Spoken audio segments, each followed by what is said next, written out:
अस्सलाम वालेकुम everyone, welcome back to my channel. आज मैं आपके साथ अपनी आफ्टरनून से मॉर्निंग रूटीन शेयर करने वाली हूँ। यहाँ दोपहर के 2 बजे हैं और मैं जो ग्रॉसरी थी कुछ दिनों से काफ़ी पेंडिंग काम थे मेरे, इनको जॉर्ज में ट्रांसफ़र नहीं किया था, फिर मैं वो यहाँ पर ट्रांसफ़र कर रही हूँ। कुछ बॉक्सेस को मैं एक का मटेरियल निकाल कर दूसरे डब्बे में डाल रही हूँ। तो इसके बाद फिर मैं लंच बनाना स्टार्ट करूँगी।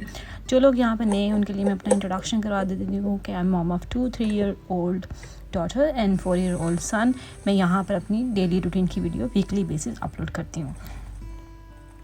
अच्छा, तो मैं अब इसके बाद लंच की तैयारी करूँगी। जो वेजिस हैं मैंने उनको चॉप कर लिया था और मैं अब यहाँ पर जो है आलू हैं वो चॉप कर रही हूँ। मैं बना रही हूँ बहुत ही मज़ेदार चने आलू छोले जिनको बोलते हैं, मगर इनमें मिक्स वेजिस को ऐड करूँगी। तो यहाँ पर मैंने बटर जो है ऑलमोस्ट 2 टेबलस्पून तक बनता है, इसको डाल दिया। जैसे मेल्ट हुआ था फिर बाद में मैंने इसमें 1 मीडियम साइज़ का अनियन डाला था, गार्लिक 1 क्यूब्स जो कि 1 टेबलस्पून बनता है। उसके बाद कैशू मैंने डाले हैं आधा कप। उसके बाद फिर मैंने होल कोरिएंडर ऐड किया है 1 टेबलस्पून, ज़ीरा ऐड किया है 1 टेबलस्पून। इसके बाद फिर मैंने ऐड की थी पिंच ऑफ टर्मरिक।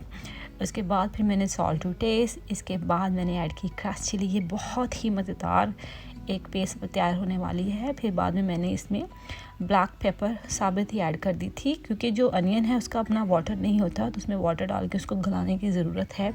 तो मैंने पानी डाल के उसको थोड़ी देर के लिए पकाया था। उसके बाद ग्राइंडर में इस तरह से मैंने इसको पीस लिया था। अब इसको दोबारा से मैं पैन में ट्रांसफ़र करूँगी। 2 टेबलस्पून तक योगर्ट डालूँगी। इसमें मैं मज़ीद ऑयल नहीं डाल रही, जो योगर्ट का पानी था वो मैंने ट्रांसफ़र कर दिया था, तो इसी में ये पकेगा। अच्छा, साथ ही मैंने बच्चों के लिए लंच भी रेडी कर लिया था। आज उनके राइस में मैंने कॉर्न ऐड की थी कीमे के साथ, तो ये ऑलरेडी मैंने बहुत दफ़ा आपके साथ शेयर किया हुआ है। तो इसके बाद फिर मैं बच्चों के कपड़े निकालूंगी, उनके कपड़े चेंज करूंगी, क्योंकि इनको मैं खाना पकाने के बाद फिर इनको बाहर लेके जाऊंगी। तो यहाँ पर जो मेरी पेस्ट थी वो उसमें जो मेरा बैटर है उसमें मैंने पोटैटोस ऐड कर दिए, इसमें मैंने ग्रीन बीन्स ऐड की हैं। उसके बाद फिर मैंने इसमें चने, मेनली चने आलू हैं तो चने भी ऐड करूँगी। फिर मैंने इसमें कॉर्न ऐड कर दिया, फिर बाद में इसमें मैंने कैप्सिकम ऐड कर दी है। ये बहुत ही मज़ेदार किस्म का एक मिक्सचर बनता है। इसको मैं पकाऊंगी। मैं जब भी इस तरह से कोई चीज़ पकाती हूँ जिसके बैटर में मुझे टाइम लगता है, तो मैं हाफ़ फ्रिज में रख देती हूँ नेक्स्ट डे के यूज़ करने के लिए ब्रेकफास्ट में, और हाफ़ जो है उसको मैंने अच्छे से भून लिया था। अच्छा, यहाँ मैं रोटी रेडी करूँगी लंच के साथ। तो यहाँ पर मैं बहुत ही मज़े की बात शेयर करने वाली। मैंने एक ब्लॉग देखा, उसमें तंदूरी रोटी का उन्होंने घर पे बनाने का तरीका बताया था, तो मेरा बहुत ही दिल कर रहा था चलो मैं ना इसके साथ ना तंदूरी रोटी बनाऊँगी। तो यहाँ पर अकॉर्डिंग टू इंस्ट्रक्शन मैंने ना व्हीट फ्लोर लिया। हम लोग तो जो का आटा खाते हैं हस्बैंड एंड वाइफ, व्हीट का नहीं, बच्चों के लिए होता है व्हीट का। तो उस तरह से मैंने रोटी को मैंने कुछ सोचा चलो तंदूरी रोटी ट्राई करी, तो व्हीट को मैं करती हूँ। तो रोटी मैंने बेल ली, लई मैंने बना ली थी अकॉर्डिंग टू इंस्ट्रक्शन। ये ना बहुत मज़े की बात है यहाँ पर। तो मैंने लई लगाई। जब मैं यहाँ पर ये लई लगा रही थी तो मुझे अपना बचपन याद है। हम लोग पतंगे बनाया करते थे ना बचपन में, या वो एरोप्लेन बनाते थे कागज़ के, तो उसमें हम ना बच्चे जब होते थे ना ऐसे लई लगाते थे आटे की बना के। अब तो ग्लू आ गई है, ग्लू स्टिक वगैरह। तो ये लई है लगा ली। उसके बाद फिर मैंने इसको अपने तवे पे इसे डैब किया। उसके बाद जब मैंने तवा टर्न किया तो रोटी तवे से छूट गई। तो मैंने कहा चलो ये तजर्बा तो ना काम हो गया, मैं नेक्स्ट टाइम फिर ट्राई करूँगी, फिर देखूँगी मैंने कहाँ मिस्टेक की। इसको मैंने ऐसे ही सेक लिया। हाँ, मेरा स्टोव टॉप काफ़ी मेस हो गया था उसमें, तो इसको मैंने सेक लिया। ये रोटी मैंने बना ली अपने लिए, हस्बैंड के लिए फिर मैंने तजर्बा नहीं किया, क्योंकि फिर वो जली हुई रोटी नहीं खाएंगे। तो उनके लिए मैंने इस तरह से जैसे अब आम तवे पे रोटी पकाते हैं वैसे ही रोटी को मैंने पका के सेक लिया।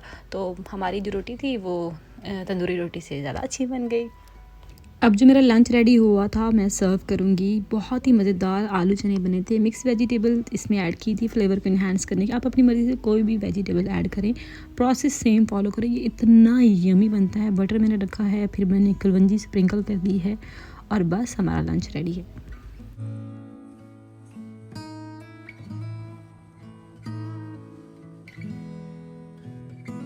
इसके बाद मैंने किचन को क्लीन कर दिया था और फिर बच्चों को लेके मैं चली गई थी प्ले एरिया। वहाँ पर उनको मैंने 1 आवर तक धूप में खिलाया, क्योंकि मैं जब भी अम्मी से बात करती मेरी अम्मी बोलती इनको धूप में लाजिम खिलाने के लिए लेके जाया करो, बच्चों के लिए धूप बहुत अच्छी होती है। और मेरे अब्बू हमेशा मुझे कहते हैं इनको मट्टी में खिलाओ, मट्टी में जितने गंदे होंगे उतने कम बीमार पड़ेंगे। और ये बात बिल्कुल सच है। पहले मेरे बड़े बेटे के लिए जो कि 4 साल का, उसको मैं नहीं लेके जाती थी, उसको बहुत इशू होते थे, वो जल्दी बीमार हो जाता था। फिर मैंने इनको खिलाना शुरू किया। अल्हम्दुलिल्लाह काफ़ी मेरे अब्बू की बात सच भी है। बाद में हीटर ऑन करके दोनों को शावर दिया, शावर दे के कपड़े चेंज करवा के फिर मैंने दोनों को सुला दिया था। अब मैं डिनर की तैयारी करूँगी। यहाँ पर मैं बना रही हूँ अरबिक प्लेटर। तो सबसे पहले जो चिकन है वो मैंने 400 ग्राम लिया, 1 टेबलस्पून था जिंजर गार्लिक का पेस्ट, फिर लेमन जो आधा था बड़े साइज़ का वो मैंने स्क्वीज़ कर दिया है। इसके बाद 1.5 टेबलस्पून तक मैं शान का तिक्का मसाला यूज़ करूँगी। दूसरे स्पाइसेस जो हैं उसमें जाएगा सॉल्ट टू टेस्ट, सॉल्ट में बाद में भी चेक करी, फिर पिंच ऑफ टर्मेरिक, उसमें चाट मसाला चटपटा फ्लेवर देने के लिए मैंने ऐड किया है। मसाले अपनी मर्ज़ी से डालेगा। फिर मैंने पपरिका पाउडर डाल दिया था 1/2 टीस्पून, इसको मैंने मैरिनेट करके रख दिया है। तो इस तरह से क्यूब की शक्ल में कट थी। जिंजर गार्लिक का पेस्ट डाला 1 टीस्पून, फिर जो लेमन है उसको मैंने अच्छे से स्क्वीज़ किया है, यानी कि इसका कोई भी रस रहे ना जाए इसके अंदर। तो उसके बाद फिर मैंने इसमें 2 टेबलस्पून तक योगर्ट ऐड किया है। तो थोड़ा सा छान का तिक्का मसाला था 1/2 टीस्पून तक बच गया, वो कश्मीरी लाल मिर्च डाली थी मैंने। 2 टीस्पून सॉल्ट टू टेस्ट डाला था। अच्छा, यहाँ पर जो बीफ है वो मेरा 400 ग्राम ही है। इसमें मैंने डाली है हल्दी, चिली फ्लेक्स और इसको मैंने मैरिनेट करके रख दिया है। अब मैं अपनी थर्ड मैरिनेशन स्टार्ट करूँगी लेबनीज़ कबाब की। जिंजर गार्लिक का पेस्ट ऑलरेडी है, उसमें टेबलस्पून है 1। इसमें मैं साबित धनिया, साबित ज़ीरा डालूँगी 1 टेबलस्पून। इसमें मैंने फिर बाद में मेरे पास पेस्ट बनी थी, इसमें मेरे पास बहुत सारी चीज़ें नहीं थी। ये पेस्ट है मिंट की और धनिया की, वो डाल दी थी। फिर मैंने इसमें ड्राई पार्सले ऐड किया है। मैंने इसमें सिनेमन पाउडर ऐड किया 1 टीस्पून। इसके बाद ऑरेगनो ऐड कर दिया था 2 टीस्पून तक, या टेबलस्पून जो छोटे टेबलस्पून है वो है। तो इसके बाद फिर मैंने ब्लैक पेपर ऐड की है, वो भी मैंने ऑलमोस्ट 1.5 टेबलस्पून थी। इसमें योगर्ट का मैंने एडिशन किया है। योगर्ट मैंने लास्ट टाइम नहीं डाला था जब मैंने लास्ट टाइम बनाए थे, इस बार योगर्ट डाला, बहुत ही मज़ेदार बने थे। इसके बाद फिर मैंने सॉल्ट टू टेस्ट डाल के इसको अच्छे से ब्लेंड कर लिया था। अच्छा, मेरे पास बहुत सारी चीज़ें नहीं थी, कीमा भी नहीं था, तो फिर जो बीफ था फिर फुल फैट, उसको मैंने अच्छे से इसका कीमा बनाया।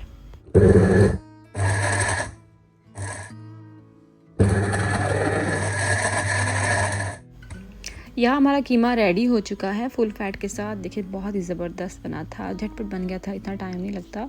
उसको मैंने मैरिनेशन में ट्रांसफ़र कर दिया था। मैं भूल गई थी यहाँ पर एक अनियन, तो उसको भी फिर मैंने ग्रेटर से ग्रेट करके ऐड कर दिया। इसको मिक्स कर दूँगी और इस सब को मैरिनेट करने के लिए रख दूँगी।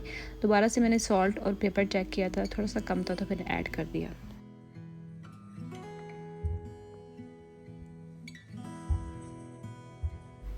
साथ ही मैं बना रही थी मुतब्बिल। उसके लिए जो ब्रिंजल थे, बैंगन, उनको मैंने रख दिया था इस तरह से फायर के ऊपर ताकि वो अच्छे से बन जाएं। अब मैं सब कुछ फ्राई करना स्टार्ट करूँगी। मैंने यहाँ पर चिकन टिक्का को पैन में ट्रांसफ़र कर दिया ऑयल डाल के, साथ ही बीफ बोटी, क्योंकि बीफ बोटी में पपाया जाता है ताकि वो टेंडर हो जाए, मगर यहाँ पर मैंने यूज़ नहीं किया, इसलिए इसको मैं स्टीम वे में पकाऊँगी। तो जो मेरे ब्रिंजल है वो भी अच्छे से बन चुके थे, इनके हेड में सेपरेट करके इसको अच्छे से मैश करूँगी। यहाँ पर जो 7 बर्तन और थे मैं उनको भी धो दिया था, काम तो साथ चलते चलते। एक मैंने टमाटर लिया था, उसको भी मैंने इसी तरह से फायर के ऊपर रोस्ट कर लिया था। और अब जो मेरे कबाब थे, मेरे लेबनीज़ कबाब, उनको मैं अब तैयार थे क्योंकि मैंने उनको ज़रा थोड़ी देर के लिए फ्रिज में रखा था। तो इनकी साइडें टर्न कर लूँगी, एक दफ़ा मैं इनकी साइड टर्न कर लूँगी, फिर दोबारा से उसको कवर कर दूँगी और कबाब को भी फिर मैं पैन में फ्राई करूँगी। इस सब को एक साथ ही मैंने फ्राई किया था, तो 20 मिनट्स लगे थे और जो मेरी बीफ बोटी थी उसको 30 मिनट्स लगे थे। अच्छा, ये मुतब्बिल के लिए जो टमाटर है और बैंगन है इसको अच्छे से मैश करूँगी। अच्छे से इस तरह से मैश करना है ये दोनों मिक्स हो जाएँ। तो इसमें ग्रीन चिली की मैंने पेस्ट ऐड की है, मेरे पास बनी फ्रीज थी इसलिए यूज़ किया। फ्रेश को रोस्ट करके भी इस तरह से मैश कर सकते हैं। इसके बाद फिर मैंने जो इसमें तहीन सॉस, जो तिल की सॉस होती है, वो ऐड की थी 1.5 टेबलस्पून। फिर बाद में योगर्ट ऐड किया था। योगर्ट मैंने 2 चम्मच भर के डाले थे। सॉल्ट टू टेस्ट, इसको फिर बाद में अच्छे से मिक्स करना होता है। ये बहुत ही मज़ेदार बनता है, ये मेरा सबसे ज़्यादा फेवरेट है। और इसको मैं इस तरह से थोड़ा सा कोशिश कर रही हूँ कि जो ऑलिव ऑयल है वो इस तरह से बन जाए। और बाद में मेरे पास अनार नहीं थे, इसके ऊपर अनार स्प्रिंकल करते हैं तो फिर ये बहुत मतलब एग्जैक्टली अरबिक स्टाइल में बनता है। मेरे पास पार्सले मैंने स्प्रिंकल कर दिया था। तो ये मेरे कबाब भी रेडी हो गए हैं, मेरी बीफ बोटी भी यहाँ पर रेडी हो चुकी है।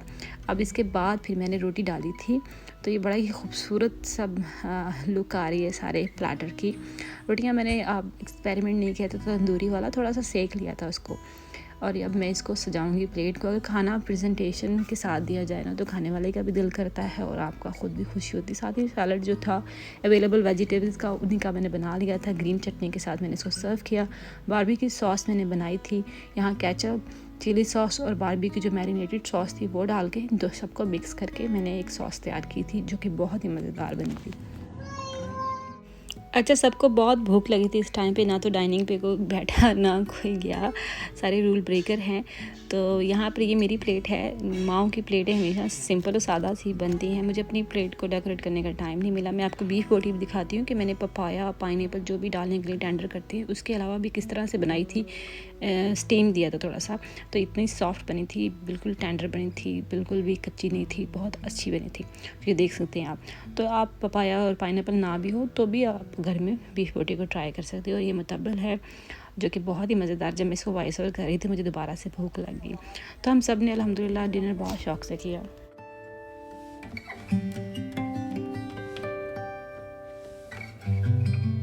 खाना खाने के बाद हम लोग हमारे घर के पास मॉल है, उसमें कैरफोर है, वहाँ पर ग्रॉसरी करने के लिए चले गए थे। मेरे हस्बैंड के दोस्त ने उनका मैसेज किया था क्योंकि हम next day as a family get together करने वाले थे। तो उसके लिए हमें कुछ फ्रूट्स, कुछ पैटीज़, कुछ बर्गर्स चाहिए थे, वही लेने के लिए गए थे। वापस आके बच्चों को टीवी लगाने के बाद मैंने करना शुरू कर दिया बर्तन क्लीन। तो फिर बाद में मैंने सारे बर्तन को साबुन लगा के इस तरह रख देती हूँ। इस तरह से थोड़ा सा टाइम बच जाता है, जल्दी वॉश हो जाते हैं। उसके बाद फिर मैं इनको वॉश कर लूँगी। अच्छा ना, माओं की ज़िंदगी में ना कभी भी सुकून नहीं होता, ना इनकी ज़िंदगी में कभी रेस्ट होता है। ऐसे एक के बाद दूसरे, दूसरे के बाद तीसरे, तीसरे के बाद चौथा काम निकलते आते हैं। काम का कोई एंड नहीं होता। तो मैंने सारे जो बर्तन थे वो धो दिए। उसके बाद जो बच्चों की फीडिंग बॉटल थी उनको वॉश करके उनको मैंने स्टेरलाइज़ किया, जैसे मैंने लास्ट टाइम आपको बताया था। वो करने के बाद जो खाना बचा वो फ्रिज में रखा। बच्चों को जो भूख लगी थी शाम को, मैं दूध देना आज नहीं दिया उनको, फिर उनको मैंने पास्ता बना के दिया था। वो पास्ता छोटी कह रही थी उसको नगेट्स ही खाने हैं, तो फिर मैंने उसको नगेट्स बना के दिए थे। तो ये देखिए शाम तो हो चुकी। उसके बाद जब बच्चे जो हैं वो सोने से पहले खेल रहे थे तो फिर मैंने अपने लिए 1 कप ग्रीन टी, एक मेरी ब्रेक बनती है ग्रीन टी, वो पी। ग्रीन टी पीने के बाद मैं हस्बैंड के कपड़े इस्त्री करूँगी नेक्स्ट डे के लिए, तो क्योंकि वो स्कूल जाते हैं तो उनके कपड़े मैं रात में इस्त्री करके आज रखूँगी।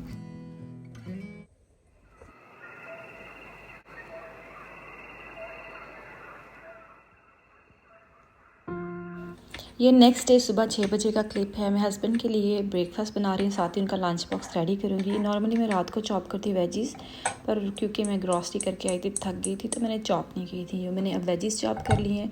पैन में बटर डाल दिया है मैंने, वो 2 टेबलस्पून तक। फ्लेम भी ऑन कर लिया है। मैं डाइट ब्रेड यूज़ करूँगी। मैं कल रात ही कैरफोर से लेके आई थी। इसके मैं बना के दे रही हूँ उनको। पिज़्ज़ा बाइट की तरह बनती हैं मगर डाइट ब्रेड के साथ, हेल्दी भी हैं और बहुत ही यमी बनती हैं।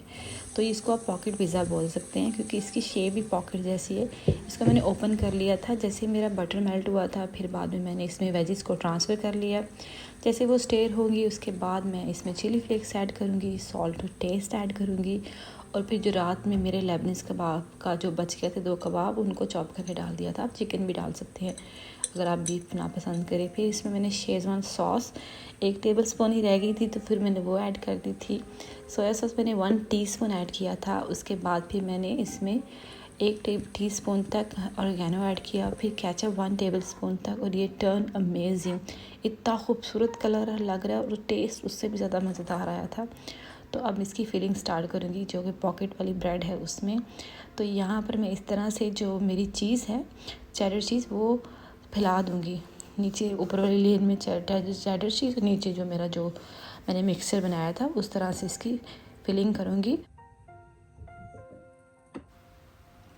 तो इस तरह से मैं पैन में तीनों को ट्रांसफ़र करूँगी जो चीज़ वाली साइड है, ताकि ये चीज़ मेल्ट हो जाए और ये रेडी हो जाए। साथ ही उनके लंच बॉक्स में मैं नट्स देती हूँ। और ये 2-3 दिन पहले लुलू से लेके आए थे नीम को, तो मैं इनको दूँगी। बहुत पसंद है कि कॉफ़ी पीते वक्त तो पी लेंगी। तो इनको 2 पीसेस में कट कर दूँगी ताकि खाने में आसानी हो। तो फिर बाद में मैंने उनको दी थी कैरेट वेजिटेबल में। तो ये उनका लंच बॉक्स तो रेडी हो गया है।